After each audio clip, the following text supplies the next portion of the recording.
cooking. Siyempre, God-fearing. I'm really hoping to see you. I've got someone new that I'm hoping to show you today.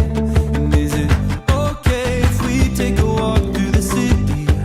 I don't really care if it's freezing, covered in snow, but you keep me warm as the sun. May you grow stronger with the presence of the Lord, and I dedicate your life to Him. May you serve Him faithfully, and si Lord ang bahala sa atin.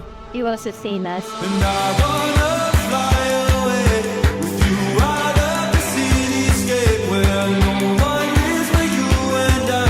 Make our home in the sky and I'll hold on to the wings on your back. You're my angel in the flesh. I'll part the Happy first birthday to my little king. I pray that your life is filled with love, protection, favor, and endless happiness. Keep growing, learning, and being the amazing little king you are. summer or snow, love in the seasons of life. Is it okay if we take a walk through the country, leaving behind the big city?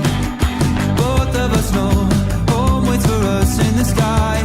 I wanna share my life with you 'cause you're an angel. Prayer ko sa'yo, lumaki kang may takot sa Diyos at maging katulad ni Mommy and Daddy, matalino, maganda at gwapo. And I wanna fly away with you out. I want you to give roots kay King, okay? When we say roots, ibig sabihin, itanim niyo si King sa inyong pananampalataya.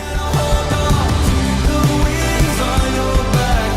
You're my angel in the flesh. I'll part the clouds to make our bed. It's our home in the sky.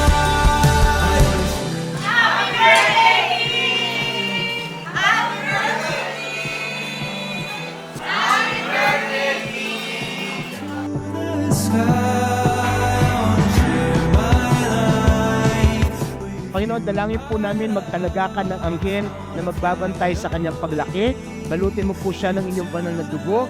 Ilayo mo po siya sa lahat ng uri ng karamdaman. Home in the clouds, I'm holding your hand. We're covered. Tata will spoil you. Okay? Just be a good man. Siyempre, pagtanda mo, good man. Pero as of this moment, just be a good boy. You're a blessing to us. Mahal na mahal ka namin. And Tata will always be proud to be your Tata. I love you, King! Fly away with you out of the cityscape where no one is but you and I. Make our home in the sky and I'll hold on. Birthday wish ko sa'yo is lagi kang healthy at yung protection ng Lord and yung pag-worship at takot sa Lord.